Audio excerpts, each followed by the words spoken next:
when Luke came back and he says, "There's nothing for me here now. I want to be a Jedi like my father," and I just remember how that felt. Yes. And it felt, I could feel the destiny in my chest.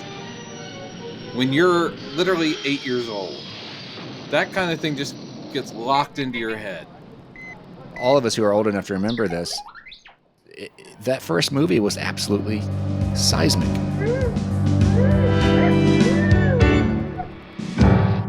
A long time ago, in a galaxy far, far away. Is it really that far? Is it really? No, because it's right here in my heart. Oh. No, wait. Sorry, that's blockage. All right. We are very prodigious saps as far as saps go, but sometimes we still need help. Sometimes we need friends and allies to come by and say, "Shut up, you two." And that's why we have our good friend Jerry Chrisman here today. There's Jerry, everybody. Hello. Hey. We want to talk about Star Wars, and I like that you've redone your background there, Chad, for more of your Star Wars stuff. That's good. Your nerddom established. But That's good. The thing is, when it comes to this, it's a big topic, and it goes deep to our hearts. Huge. Huge. Yeah, that's why we have Jerry there, not just because we like talking to Jerry and he's a friend of ours, but Jerry is one of the... he's not as a comic booky guy as myself or you, Chad, but when it comes to Star Wars, the man is rabid. And I mean that in a good way, not the call animal control way. So you can if you want, you know. I wouldn't mind calling animal control on Jerry like every now and then. So we wanted to have him on to talk about the big topic. I will say this: when Star Wars premiered in 1977, Star Wars, a billion years in the making. None of us knew each other yet. So we all have our individual intro to the saga.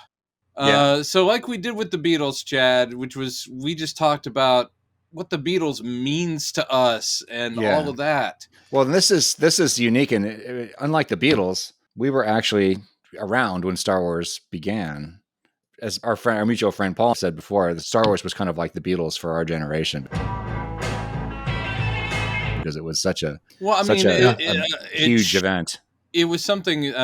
Anything that gets shared across entire generation and shared, and regardless of your social or economic standing, it just infiltrated everything for our generation because we were the right age. I'm gonna say, you know, sure, my brother's older and I'm sure it meant a lot to him too, but there's something about when you're literally 8 years old, that kind of thing just gets locked into your head, and it becomes part of your life. So Star Wars right off the bat was a big deal. It's not science fiction so much as it is space fantasy. And it's about people. So the energy of the movie goes towards exploring these human relationships. And I think that's what makes it so accessible to people. So, Jerry, our guest, did you see it when it first opened? Yeah, it was like, I was just sitting here thinking, like, as you guys know, back then, there weren't big releases typically. A lot of movies would start New York, LA, and then if it did okay, it would start radiating out. So I'd been hearing kind of about it, even as a kid. My parents had been hearing about it for a while, and then it blew up, and that's when we went to go see it. Yeah, where were you in Bel Air? Were you in Houston? No, I had moved out of Bel Air. No, I was in Houston. I was I think it was third grade, and I remember my mom, I mean, I only knew a little bit about it, but my mom said, well, we're going to go see this movie, and it's called Star Wars. I'm like, okay, cool. So we went down there at the Galleria, which people from the Houston area know what that is. Yes. Huge shopping mall. So we went there. It was like a 7 o'clock showing, and it was lines around. I mean, it was sold out. We couldn't get in. I was disappointed. To my mom's credit, she's like, we're seeing this movie today. So, because my bedtime was like 8:30 or 9. So we went to like the 9:30 show, and in between we went to Nympha's. I'll never forget. Nympha's is a famous chain of Tex-Mex in Houston, and then we saw the movie, and from the opening shot, like millions of other kids our age, my head blew apart. It was Yeah. just the mouth dropped when, just the opening crawl to the ship appearing, and then I'll never forget when Vader entered. Oh. And I was just like, oh man. So he showed up at your screening? He was there? He did. He did. He was pretty polite. He had trouble with the popcorn though, Very, very jealous. Now God you, damn it. Chad, same thing? Houston, obviously. Yeah, ish. Yeah. My Ish. parents and I were living out in Stafford. Oh, actually, Stafford. The Meadows at the time, which is where our friend Yeah. Scott Washburn also Oh, we know grew the up. Meadows well. Yeah. We know Yeah. the Meadows. And I had heard about it, obviously. We went to go see it kind of late. I guess it came out in May of that year. It did. Yeah. We probably didn't go see it until like a couple months. It wasn't that much long, but it just seemed like forever at the time because my parents were trying to talk me into going to see it. Really? And for some reason, I was like 7 years old at the time, and I was a little apprehensive about seeing the movie because I was like, I don't know, it seems kind of scary. And, and I think I'm trying to piece together why. I do remember one incident where my mom showed me an article about it in Time magazine, I think, and there was a picture of Chewbacca roaring, There you go. like, that Yeah. the promo shot that you see all the time. But anyway, so I was like, I don't know, and I don't remember this specifically, but I do remember my friends in school talking about it a lot. And it's quite possible one of them had said, "Hey man, this guy gets his arm cut off. There's like blood all over the floor. It's fucking awesome." So I just think maybe that was in my head as well. I'm like, I don't want to see this scary movie, Mommy. Don't take me there. But I finally got talked into because my dad especially really wanted to go see it. He was always a huge sci-fi fan. Yeah. And so we finally went. We went to the Westwood Mall, Westwood. Oh my gosh. Westwood, yeah. which was a general cinema, as I recall. And we were sitting at a packed house, of course, like I'm sure every showing of Star Wars was back then.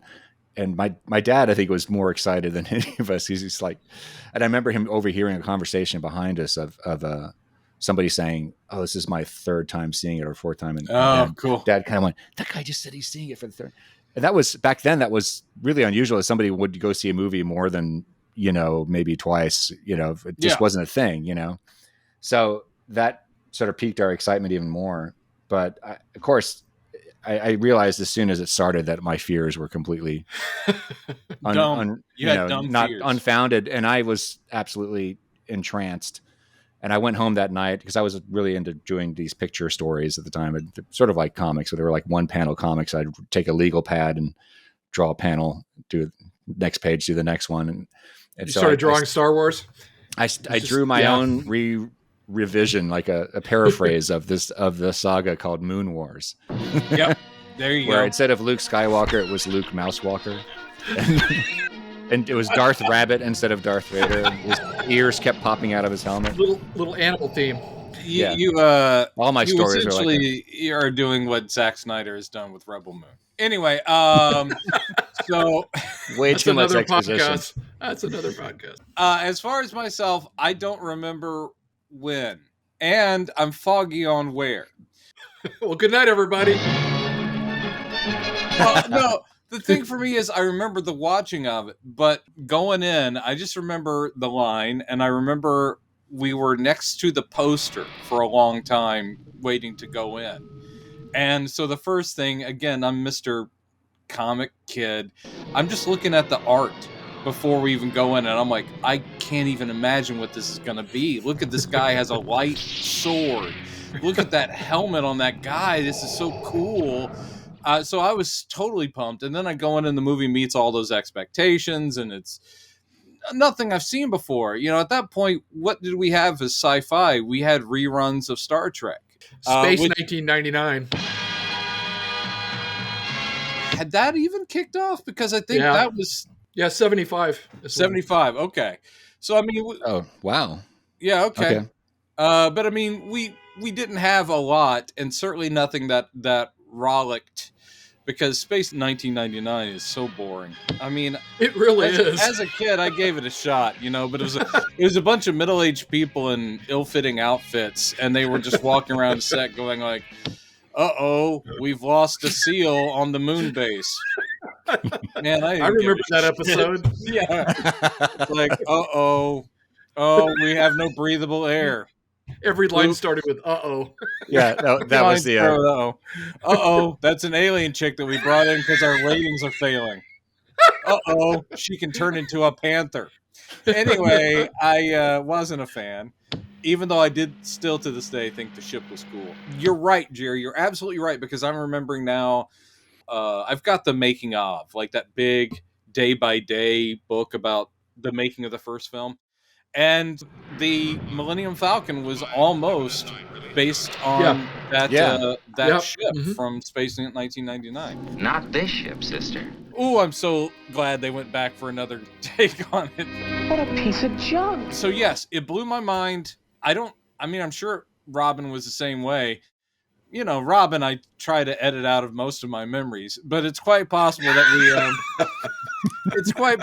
we, Love you, Robin. Love you. Yeah, of course. We may have played Star Wars stuff like the next day, and that kind of it became that Halloween I was Luke Skywalker. You know, that was the only year I wasn't Dracula. To both your points, like Chad, you went home and drew things, and Brendan, you guys started playing Star Wars. Before Star Wars, I'd seen it. I was obsessed with Legos, and I had literally thousands of Legos. But I was really into World War II, so I'd build all these fighters out of Legos, airplanes. And I went home that night, and I converted them all to spaceships. Legos. Yeah, of course. And I stayed up so late, and then my mom was so cool. She let me stay home the next day. It was a school night, and she let me stay home. Wow. It was so it was so cool. Well, we'll talk about action figures and toys and the delay about getting that cool stuff. These action figures are not yet available, but this Star Wars Early Bird certificate package is in store. But I will say, I never had Legos. This is my sad, poor boy childhood. No, it's okay. My friends did, but my parents had given us Lincoln Logs because I guess wood was cheaper. But so I made X-Wings out of Lincoln Logs, and they were very rustic. That was a DIY Homer Formby kind of like project, whereas the rebels going like, we got some wood. I think all the kids our age, we just used whatever we had. Used whatever you had, and it was just imagination. It was just anything that was vaguely spaceship shaped that was the thing. And once the toys did start showing up, I had an endless thirst for every single toy. Star Wars was the best comic book movie of my childhood until Superman the movie, because basically that's neck and neck. But what a year. And it gave me all the same thrills, I would assume, that Spielberg and Lucas as kids had watching the Flash Gordon and Buck Rogers serials and that sort of thing. So we had new heroes, we had new villains, and they were just in our imaginations. I probably came up with my own like fan stories. I probably came up with takes where it was, I don't remember any of it. I remember drawing, just like you, Chad. I was doing my best to draw Darth Vader all the time. Yeah. He's got a great, fairly easy design, because looking at him right there behind you, it's like, yeah, if you can master that helmet shape, you're pretty much good.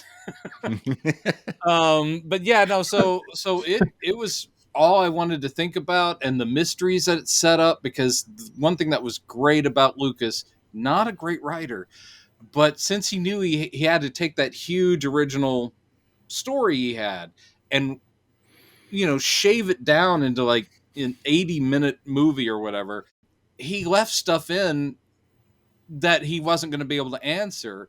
But that is genius, because what it does is it fills out in your imagination. This is a much bigger story. Yeah. When he's talking about Clone Wars, what the fuck is that? I don't know what that means. You fought in the Clone Wars?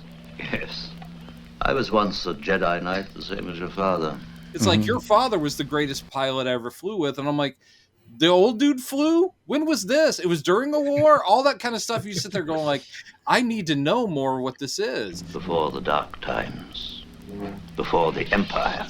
It's like, this is an old religion. Oh, the Jedi, they're all crazy and nuts. That wizard's just a crazy old man. It's like, are they? Because they seem pretty badass to me. It's all a lot of simple tricks and nonsense.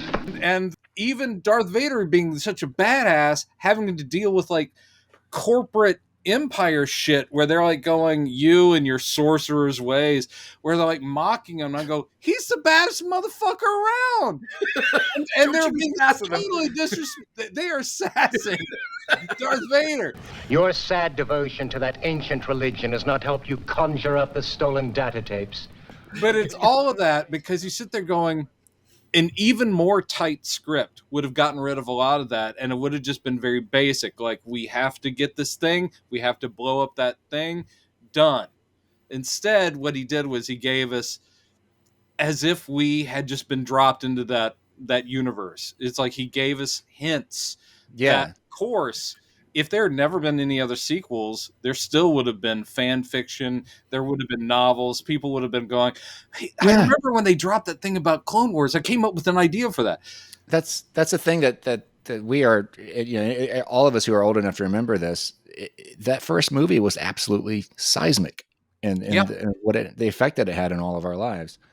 And yeah, if there had been no other movies, we still be here talking about it. It was both very basic, pure Joseph Campbell myth. I mean, it was exactly a fairy tale story, but it was also detailed and intricate enough to basically incite everybody to need to know more, to want to see another adventure there, plus the casting and all that. I wanted to see those people again. I wanted to hang out with Leia and Han and Chewie.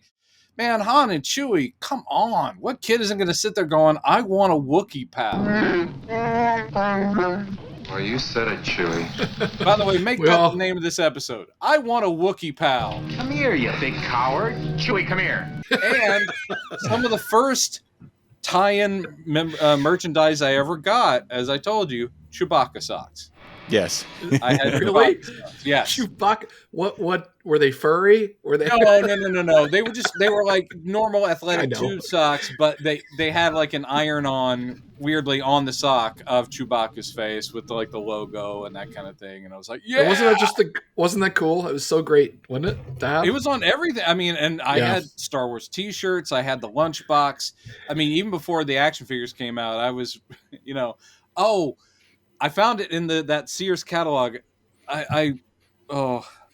I'm embarrassed to say that. No, I'm just embarrassed that I am so nostalgic that Chad knows this because we've talked about it. I found a site that had scans of old Christmas Sears and JCPenney catalogs, and I went nuts going through all my childhood and going, oh my God, I had that and I wanted this and da-da-da. I had the Sears Star Wars bed sheets set. Bed sheets, pillowcases, and curtains. And I thought you were going to say underoos. So I never did because you guys might be able to remember this. Chad, you're a year younger. You probably were the age for underoos for the last gasp. By the time underoos came out, you are. What? Yeah. We were born in 1969. Oh. Okay. We're the same age, Brent. Brandon and I have this conversation all the time. We're not quite sure how old we are. So. Oh, that's right. Well, it's also tricky because Jerry was born in 1968, though. Oh, okay. But yeah, you're like 3 months older than me, or something. Well, then you share my pain. We were too old for underoos. By the time underoos came out, we were too big by that point. Yeah. So I never had underoos. Is one ever too old for underoos? Well, if they made them in my size, I would be running around. Don't be so ridiculous, R2. Underoos are for earthlings. So yes, it was everywhere in my house. I'm sure my parents were sick of it. And we had plenty of action figures down the line to continue the adventures until the sequel came out. Did y'all have the soundtrack? Yes. I have a funny story about that one. Because, of course, once I saw the movie, every week I was begging to go see it again. Mm-hmm. And, most of the time we wouldn't go, but I'd call them into going. And I remember it was with my dad this time, and we were waiting in line, and there was a record store right by the theater, and I went in there, and I saw Star Wars soundtrack, and it was like $1.99. I was like, well, Dad will go for that. So I asked him, and he got it. And then when I got it home, I started listening to it, and I'm like, this doesn't sound right. And I looked at it, read, it's like in small letters it said not the original soundtrack. Oh my god! What? And it was Someone it was has just done their own. It was the Electric Moog Orchestra. Oh. So it was a synthesizer version of it. And it was okay, but I was terribly disappointed. Yeah. I just realized this is right down here. I didn't actually fish this out before, but I have the original LP soundtrack. I had it back in the day. Man, yes. Wow. I had that, and I had the Story of Star Wars album, which I listened to more. Because even though the music is amazing, I've never been a score guy, because score is... it's music. There's no lyrics. There's no story. It's just music. So I am that weird, like, even movies I love, it's like, I would rather, if you had just a recording of the entire soundtrack with dialogue, I would listen to that. Well, we talked about that. The Story of Star Wars was. Right. Yeah. We talked about that in one of our earliest episodes. I loved that. I still wore have that too. thing out. Yeah. A long time ago, in a galaxy far, far away, a great adventure took place. I could have the movie in my head. It was them saying the exact same lines. I'm like, I love this. You're my only hope. What's this? A three-dimensional likeness of Princess Leia appears in mid-air, projected by R2-D2. I think part of the, Brendan, you had mentioned Joseph Campbell, and I remember the first time watching the movie, I'm sitting there, I didn't know what Hero's Journey was. I didn't know Joseph Campbell. I didn't know any of that. However, I still felt it. And when he met Obi-Wan, which I was in awe of, when he met this guy, and then but when Luke came back and he says, "There's nothing for me here now. I want to be a Jedi like my father," and I just remember how that felt. There's nothing for me here now. I want to learn the ways of the Force and become a Jedi like my father. Yes. And it felt, I could feel the destiny in my chest. And yes, we were feeling the zeitgeist of the hero's journey, even though I didn't know what it was. Exactly. Well, I mean, you did, because the hero's journey isn't Joseph Campbell. It's Joseph Campbell calling attention to it. It's a thread that you had already, at that age, read and heard fairy tales and so forth. And so we already knew these kinds of stories, just not with laser swords. Just not with... Well, I didn't know consciously I didn't know what consciously it meant. Yeah. Yeah, exactly. So that's the power of it, that it just radiated out to our generation. It's a stupid kid in England pulling a sword out of a stone. I mean, it's just all that stuff where you go, there's that kind of, that, as you said, a sense of destiny, and I have something I must accomplish, and I don't know if I'm up to the task, but I have to do it anyway, that kind of thing. That goes straight to anyone who grows up with heroic literature or stuff. So, yes, my mom always craps on comics, and I'm going, yeah, but comics are the same thing. It's like, any sense of ambition, or a lot of it, I could literally just go back and tie into old issues of Superman or whatever, and just go, it's the same thing. It's like, I plus, have we to all do want this to, for it is right and good. And plus, we all want to fly. I mean, come on. We all want to be able to fly. Actually, I'm not so much the flying guy. Really? No. You want the stretchy arms? That's what you want. No, I don't. He wants to be a bear. Yes. I wanted to be a bear man, or be able to shoot lightning. And boy, was I sad that only the Sith. Yes, you're right. Not at the same time, because that would just be dumb. When it turned out that Sith could actually do lightning hands, I was like, oh, don't make me a Sith. Come on. Come on. Get out of here. But anyway, no, so all of it is just, it's crack for the imagination. And I will say another great thing about it, you look at it, even now they've cleaned it up so many times, it's still shot on film in the 70s.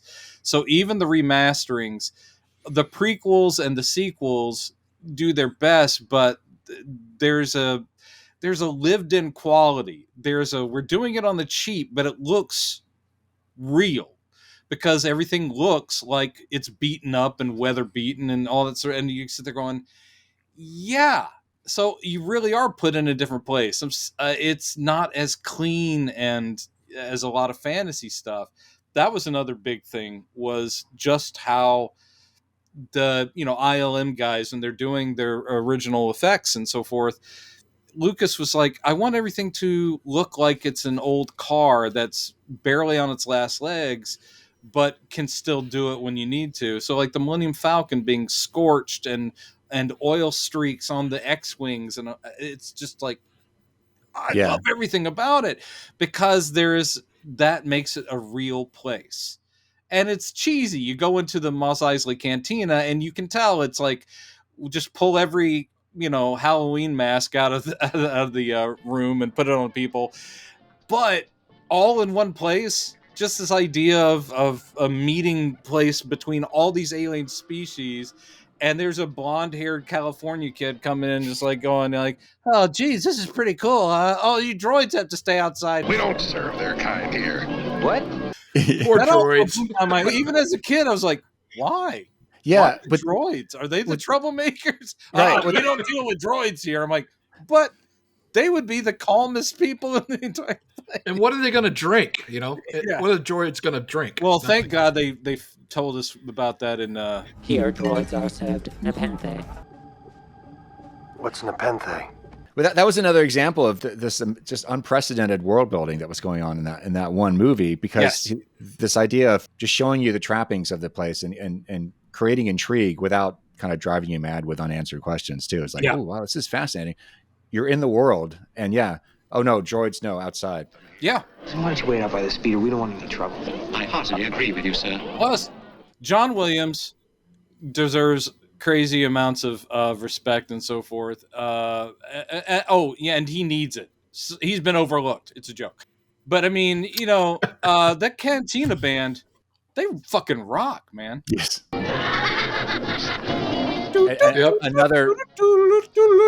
Another amazing job by John Williams there. Where everything. And we can talk about some of the things may not have landed so well later. Like what? Okay, yeah. Yeah. Yub nub. Yeah. All right, I got a question for you guys. Did you guys have any bad experiences around Star Wars? I did, and I'll explain why. Do you remember on a network TV the Star Wars Holiday Special? No, not the holiday special, but on network TV, it was the making of Star Wars, and I just couldn't wait. You know perfectly well where it began. It began with Mr. Lucas. So I'm sitting there watching. I'm like 10 minutes in, and my older brother, about 8 years older than me, and he was straight out of the cast of Dazed and Confused, and he walks in. He's like, "Jerry, come here." I'm like, no, come here. He made me help him install speakers into his Monte Carlo, and it took all of the making of, and I only saw the last 5 minutes. Where will it all end? Perhaps R2, it will never end. And back then, as people know, it's like there was no VHS. Yeah. It wasn't going to air again. I was just crushed. To this day, I'm not over it. It's like I didn't get to see it. Yeah. But you did eventually get to see it. Right? Oddly enough, they showed it in high school on one day when the teacher didn't feel like teaching. So that's when I saw it. Nice. So I didn't get to see it, but but I was so crushed, and it was to install speakers. Eventually there have been 85 million behind the scenes things, but I can understand that thrill. If they showed up in anything like a commercial tie-in to Burger King glasses or something, it was just like, Darth Vader wants me to go to Burger King and get those glasses. And I was like, I gotta get them. We can get all four. So, and they were commercialized out the waz, but at the same time, and the cartoons, droids, I mean, this is down the line, but you had your Ewok cartoon and the droids cartoon, and I wasn't a huge fan of those. I was too cool by then, but I was, the movies themselves were still the thing I was totally focused on. But I never felt like they ever went away, because they were being, thrown at us every single, and of course it was the first VHS I ever bought, Star Wars. Yeah. When we actually had our own VCR. And I was like, and I remember that was a big deal. We've got a VCR now. What's our first movie going to be? It will be Star Wars. Pardon me, parents. It will be Star Wars. Pardon me, parent. And knowing my family, it was probably like Star Wars and then Robert Preston and the Music Man. I think it's probably like, pardon me. Or my mom's like, I want Lawrence of Arabia or Ivanhoe or something. But I'm like, it will be Star Wars. Thank you. Ivanhoe? So do you remember going back to see, because this is one of my favorite memories, in between the original movie and Empire, and for a while between Empire and Return of the Jedi too, they kept bringing out A New Hope, as it was later branded. Yeah. Every summer it would run in theaters again. Yep. Star Wars, coming back to your galaxy for 2 weeks only. My dad and I would go see it again and again and again and again. I honestly don't know how many times I saw it in the theater. I'm pretty sure I saw it every time it was re-released at least once. The first release, I mean, that first year, I think my parents were pretty okay with us going back and back and back. Probably saw it 4 or 5 times the first year, and that's rare for us. That's rare for, my childhood. There weren't too many movies I did that with or could, but I think my parents are like, Star Wars, fine, go. Yeah, fine. So I think, and every time it was re-released, I went back and saw it. One of my saddest movie-going stories I will share with you now. What was the year of the of the remastered release? The special editions? Special editions? It was 1997, yeah. For an entire generation, you've only been able to see it on a TV screen. Now, Star Wars is back on the big screen. Yes. All right, so at that point, I'm in San Francisco, and I am so beyond pumped. There's a great theater there I'm going to go see it at. The line was huge. I took the day off of work. I was in line 5 hours. They sold out 3 people before me. Oh, that's the worst.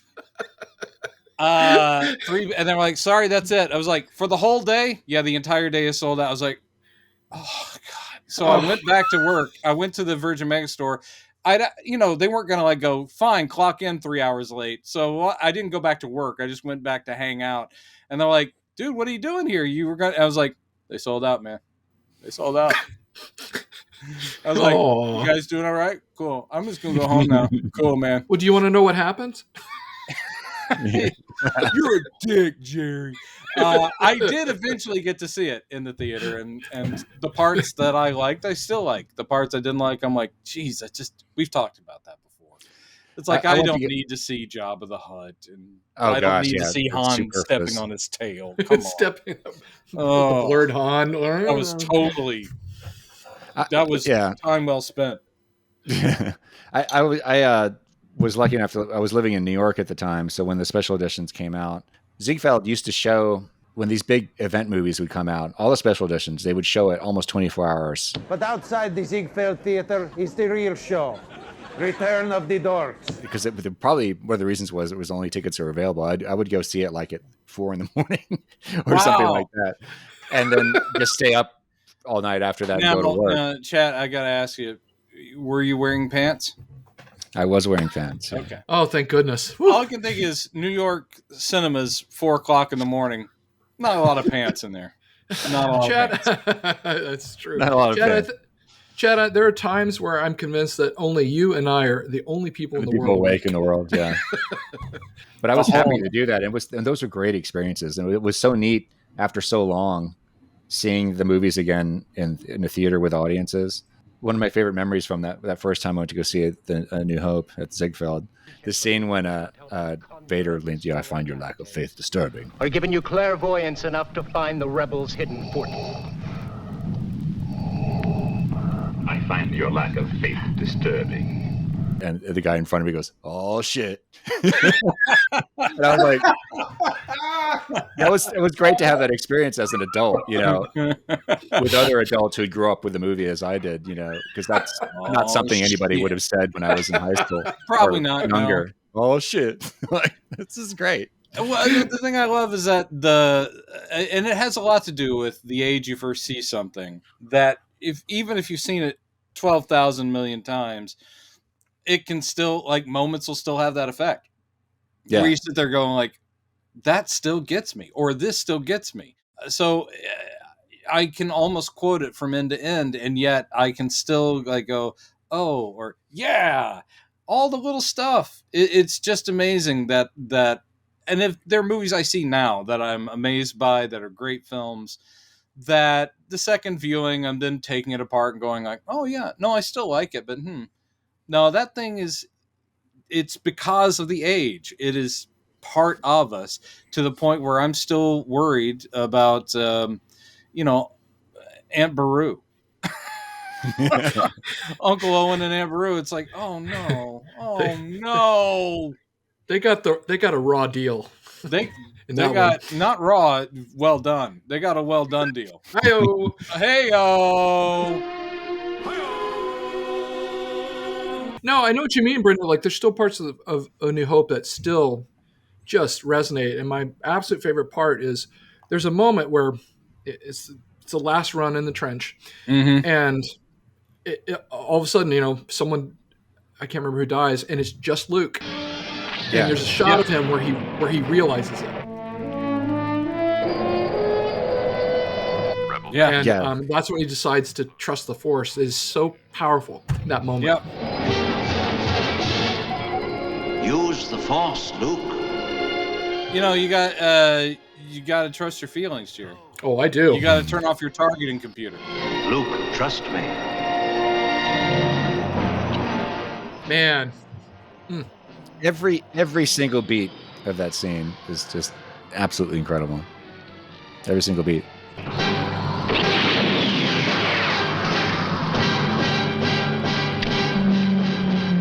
Stand by.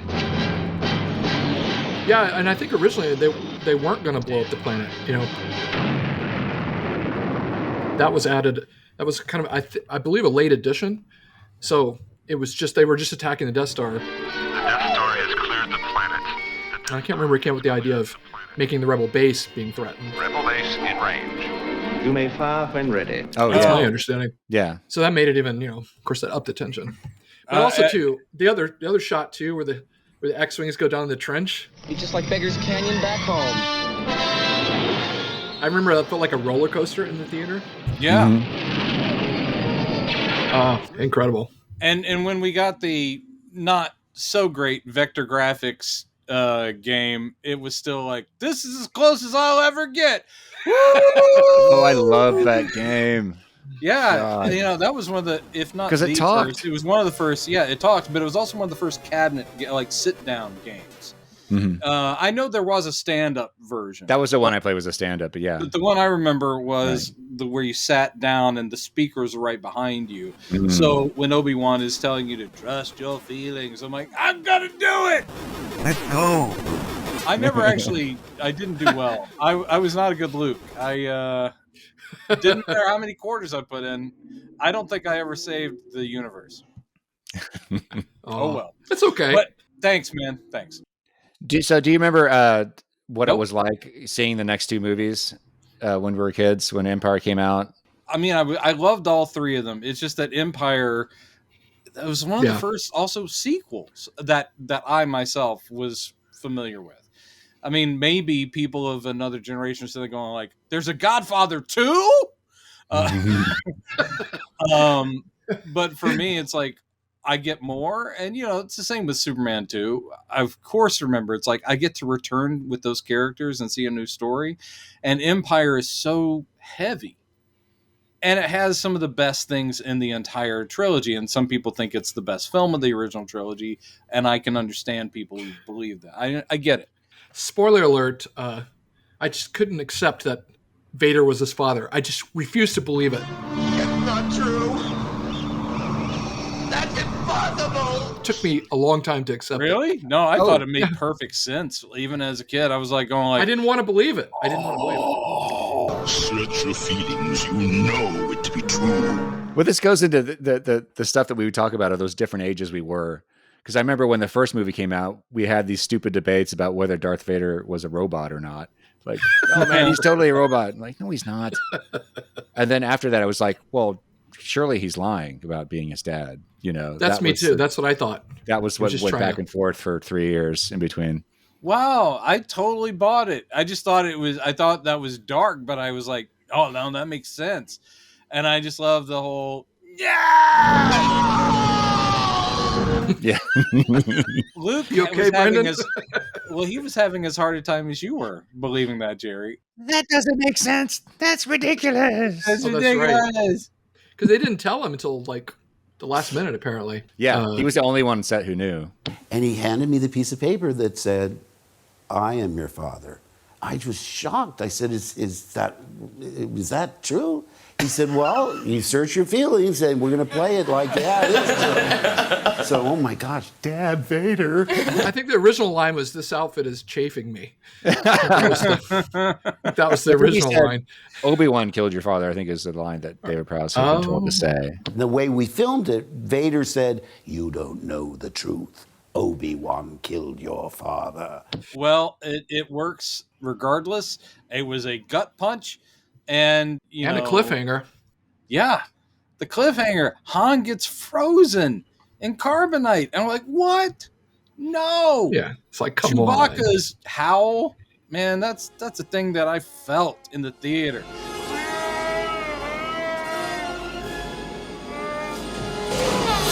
Obviously, I was sad for Leia, but Chewie's like, oh, I'm like, oh, his buddy got frozen. I can't handle that shit.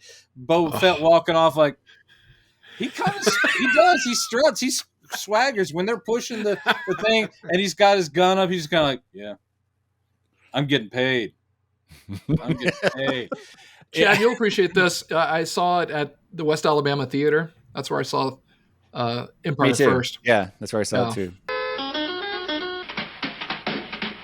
I love that theater. I still miss it to this day. Now it's a Trader Joe's, so congratulations. Well, it's kind of like a theater. I don't remember where I saw it.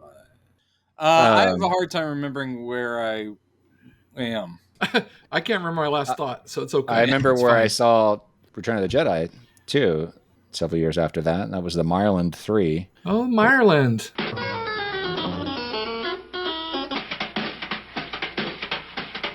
And so do you remember being disappointed with Return of the Jedi when it came out? I think Brendan and you and I have already talked about this a little bit. Yeah. But Jerry? I wasn't disappointed. It wasn't my favorite of the three. I still loved it. I didn't feel disappointed, but I wasn't crazy about the Ewoks. I know I'm alone in that opinion. Yeah. Hot take. Controversy.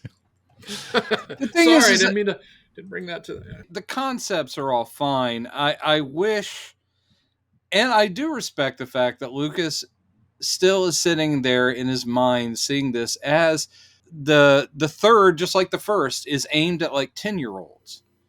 The problem is that the audience grows up even across the time of this trilogy. So he wasn't going to make each movie more mature. They were still being aimed at 10-year-olds. So sadly, by the time the third one rolls around, we're all in junior high and we're like, oh, little teddy bears, man? Really? Yeah. Teddy bears? Yeah. But still, there's still so much great stuff, even in that third Yeah, there one. is. Mainly the Luke, Darth, Emperor stuff is great. It's great. Because that's where a lot of the weight is. And, of course, the reunion of Han and Leia. I do love the whole... I still love the whole heist concept of, like, Lando and Leia have infiltrated Jabba's palace as, like, mercenaries. We don't know that as the audience. And when she takes the thing off and he's like, well, it's someone who loves you. You're like, oh, it's Leia. Are you kidding me? And the fact that it was all like a coordinated thing, that Luke showed up and he did I'm a badass Jedi now. I'm all in black. And you're like, emo Luke, I'm all here for you. And he's like, cool part. Oh, Jabba, that's the last thing you're going to say because I'm going to have to kill you. I'm like, oh! It's your choice, but I warn you not to underestimate my power. Yeah, to see Luke being a badass, that was really it was cool. Awesome. So there was still plenty of stuff in there. And I like the concept of a non-technological society of little things are instrumental in taking down the Empire. That's a great concept. I just wish it could have been Wookiees like he originally wanted. Oh, man. Yeah, and Brendan and I, we talked about this in a previous show a while back, that Paul and I our friend Paul, we went to this comic convention in Houston in the Galleria area a few months, like 6 months, I think, before Jedi came out. And they were still, even though it was obviously the movie had already been made at this point, they were still talking about, oh yeah, we're going to see the Wookiee planet. We're going to, I don't even know if it had a name at that point. They probably pulled up, concept art from the Christmas special or something. I have no idea. But we knew some of the stuff he said was right. But yeah, we said, yeah, we're going to go see the Wookiees, and it's going to be really cool. And so when the movie came out, I think we had already heard about what was really in the movie before from like a Starlog magazine or something like that. And like Starlog. So there were several things about the movie that disappointed me at the time as a 13-year-old or however old. Okay, sure, right. Lay it on. So there was the Ewoks obviously was like, what is this? Then yeah, and then there was the weird things like Chewbacca doing the Tarzan yell when he swings on the rope. Yeah, it's like what are we doing now? Yeah, and the thing that has grown on me, you're talking about the best thing being the Luke Vader Emperor thing. When I first saw it, I really could not invest or get myself in this whole idea of Vader suddenly turning good again. I was like, he's being redeemed. Why? So now I'm supposed to feel sympathy for him. He's a good guy now. I didn't like seeing his face. And well, that was also a disappointing, casting idea. No offense to that actor, but it's like you take him off, and that's what he looks like under there. And as much as I love Ian McDermott now, I thought at the time that his performance was so ridiculously over the top. Like, I'm evil and I'm going to kill you really slowly. And yeah. But later, when I had time to actually see the movie as I was older, and I got to really appreciate the father-son dynamic and stuff, I love that whole bit now. I just love everything about those scenes with Vader and Luke. It is too late for me, son. Agreed. I appreciate. I don't mind the Ewoks so much anymore. But yeah, those little goofy touches like that's really the thing is the Tarzan yelp and the things like that. And then of course the special edition made it even worse with some of the changes he made. I know. I felt when he took Vader's mask off and you did see it, it wasn't menacing at all. So it was weird. It was weird.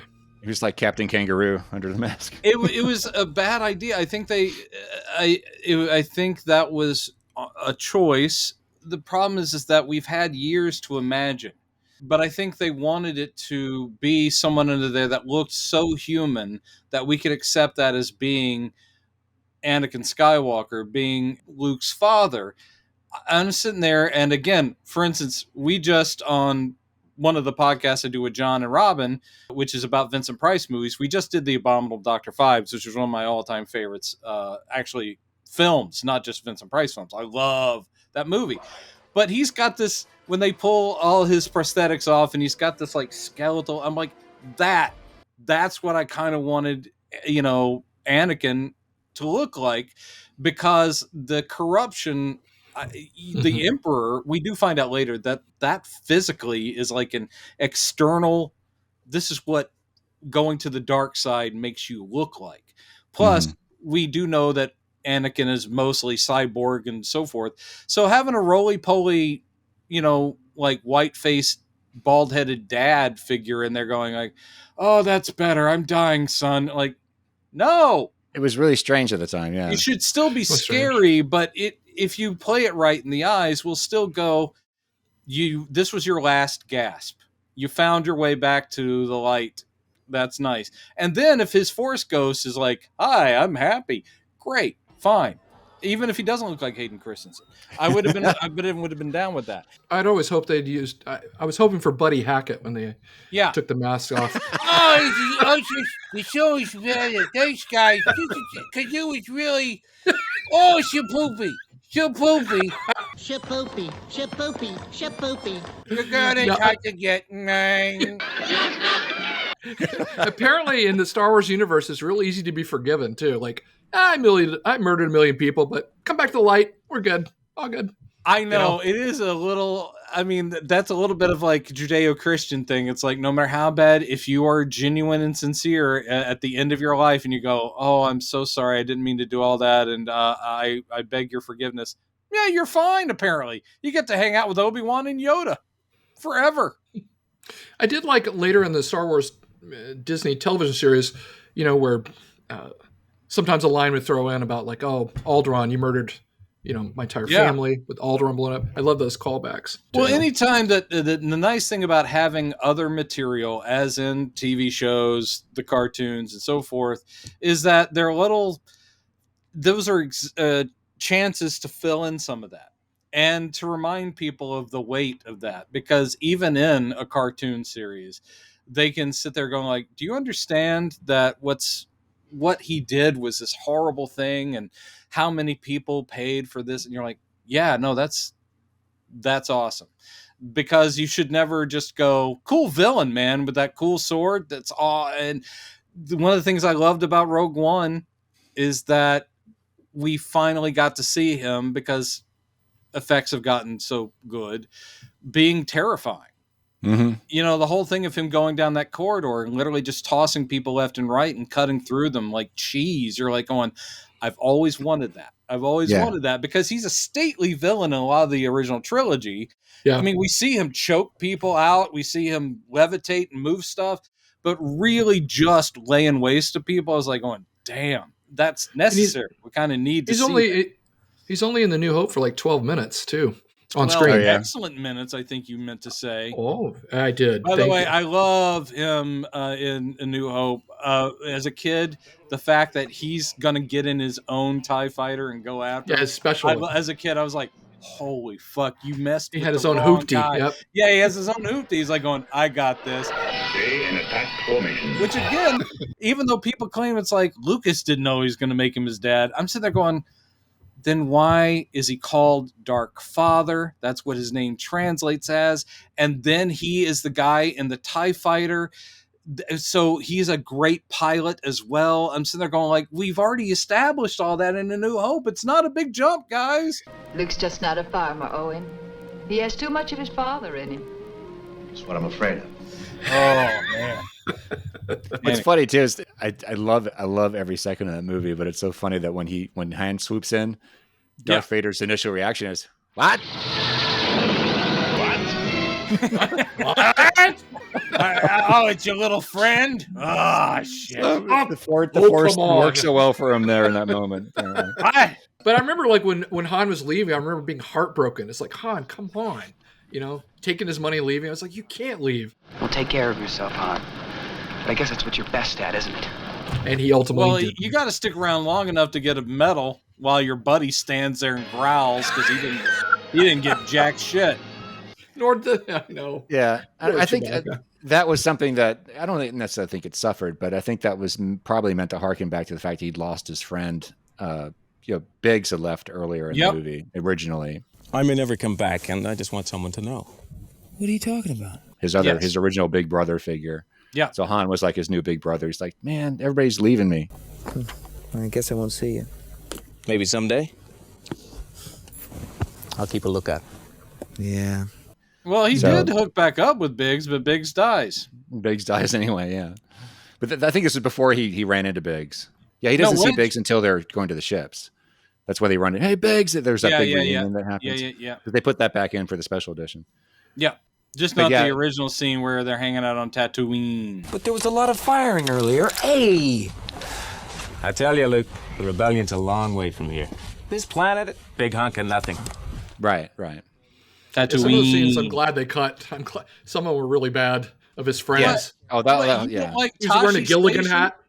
Well, like Chad and I have talked about, there are stills of that in the story of Star Wars and in like a couple of that's right tie-in things. Yeah, that again, I was sitting there going, did I miss part of the movie? I never saw the Gilligan hat.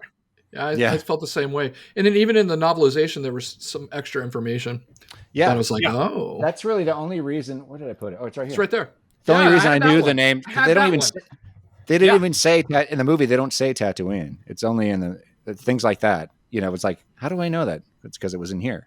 Wait, they don't say Tatooine in A New Hope? I don't think so. If only I had a tool, I could look this up. Oh, well, it'd be really regardless. Cool. This bickering is pointless. We didn't even get to the prequels. I could sum it up for you guys. 2 thumbs down. Thank you very much. What I always say is that I think the story that the prequels tell is good. I don't really have a problem with it.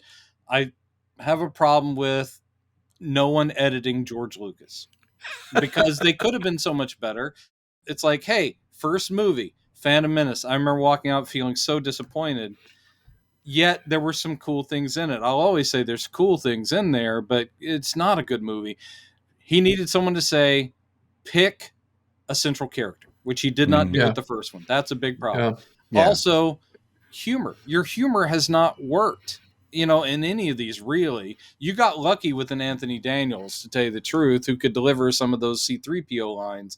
But your humor is not it's not top of the line, friend. So either get rid of Jar Jar entirely or reinvent him, make him a better character.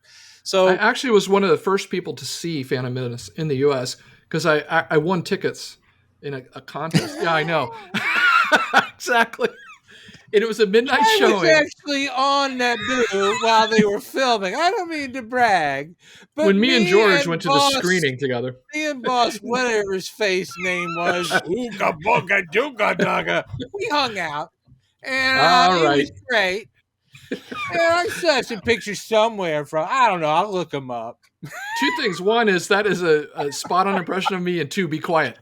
No, but I remember seeing it. I was so excited, and it was just electric. The crowd was so excited. And I remember watching it, and it was like I was having fun. And I got home, and I was like, but then as I was going to sleep, I started having doubts. And by the next day, I was that wasn't very good. Yeah. Just like in the crowd, you could feel because I saw it opening night. I remember exactly the same. The energy was the place was packed. Everyone was so jazzed. There were people lightsaber fighting up in the front of the screen before it started. And then it starts, everyone is just, and the boom, and we're all, oh, fuck yeah. And you could feel it as the movie was going. You could actually feel the energy of the room just drop. It just slowly dropped. No one walked out going like piece of shit that I remember. It's just there were people walk out going like and trying to convince themselves that it was better. I saw a lot of sad, myself included, people going like, well, that was pretty great. And then it was like over the next week you're like going, no, I'm sorry. Wait a minute. Sorry, it's not good. I'm sorry. Yeah, I had to go back to see it like 4 times before I finally, came to terms with it wasn't that great. Four times was you going like, woohoo! Did you think you had missed something, Chad, or I think I was just stunned. But I went. This is another thing. I went to the Ziegfeld at 6 a.m. right before work to go see it. And I went straight to the office, so I didn't really have time to sit to really absorb it. So I saw it 3 more times. One of those times was in Houston. Well, Mr. Lucas appreciates your money. Yeah, he did. My biggest then and now my biggest complaint with the prequels is the lack of chemistry between the principal actors. And I love Sam personally, so such a distinction from the original trilogy that it has such an amazing cast on all of them. But the problem is that again, not only did he need an editor. It had been a while since he directed actors. Natalie Portman is such a talented actor. She's amazing. And she is stiff as a board in all 3 of those movies. Gradually Samuel getting Jackson better. as well. Yeah. Samuel L. Jackson. And it's because I don't think that it's them being intimidated there in a Star Wars thing. I think literally probably Lucas was like, let's try to keep this kind of... I just don't think they got direction. And I think they end up being incredibly stilted. Everybody. Ewan McGregor's having the time of his life being Obi-Wan Kenobi, but at the same time, even there's a sort of like, we're being very strangely classical, and I'm like, what is this about? And you can see the difference in the great episode of Ahsoka with Hayden Christensen, with a different director, just totally different. It was so much better. Yeah. Well, and Hayden Christensen is not maybe as great an actor as some of the people we're talking about, but he's better in almost everything else he's been in than he was in the Star Wars films. Ewan was fortunate when he had a leg up from everybody else because he was playing an already established character. So he'd already been workshopping on Alec Guinness, for months before they started filming. So he had a little bit of character already. Everybody else was like kind of going on. Nothing. They were just like, George, what are we doing? Yeah. And just like, oh, trust your guts, and because again, I don't think he actually does more than like 2 ticks. Great, we've got it. Even in A New Hope, oh, don't worry, we're gonna have some things flying in behind you. It's gonna be cool. I remember I saw some outtakes of A New Hope when they're filming it, and I can remember Mark Hamill like going, "Let's do it again, George." And George's like, "No, we got it." And he goes, "Are you sure, George? Why don't we do it again?" Like the actors had to ask for more takes. I don't think necessarily he's an actor's director. He never has been. And even I think you get something like American Graffiti. What's working there is charismatic young actors who basically have free reign. They bring that to life. I think he's literally like, "Oh, this will look really cool when the car comes around here, and it's going to be really neat." That's pretty good. That's a good. No, Lucas. I'm just imitating Bobby Moynihan's like Coke Zero. We only have Coke Zero. That was great. So, dare we spend the last 2 minutes? Dare we? Summing up the sequels, or is that a whole nother show? That's a whole other show. Sequels. Jerry, will you come back and talk sequels, Ahsoka? Absolutely, someday. Sure, I would love to. That'd be great. Bad Batch and Clone Wars and all the good stuff. You got Mandalorian and man, there's so much Star Wars.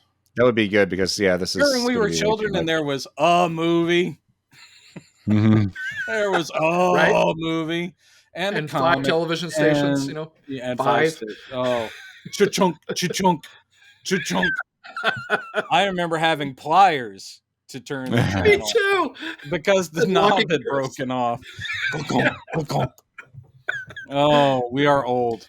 Jerry, did you see the that documentary about the holiday special? I have not seen that one. I need to see it. I'm just curious. Yeah, I did rewatch it a few months ago on YouTube, hurts. The holiday special, and I loved hating it. Yeah, that's what they say. Yeah. And it's I was just flabbergasted. I was just so confused and fascinated. Yeah. And I hated it. Yeah. I don't think I've ever seen the whole thing. I've only watched bits. Oh, you missed out, man. Yeah. Do you need to borrow my bootleg DVD? No, I'm good. Yeah. All right. I'm good. The documentary is really great, though. So. Yeah. All right, y'all. Yes. We'll see you next time. Man, we wrap up so smooth. And may the force be with you. Yeah. 10 years. Oh, that's good. I like that. Yeah. I just thought trademark that. On it. I can't wait till those copyrights are they're all in the public domain. We'll be alive then, right? Oh, of course. Skywalker's in the public domain. Great. Here comes my Luke Skywalker gay porno that I've been working on. Oh boy. That's the ending we all were waiting for.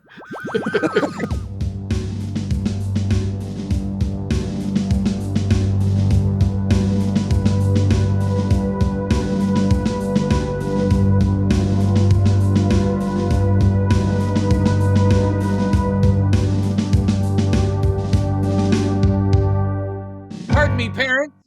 It will be Star Wars.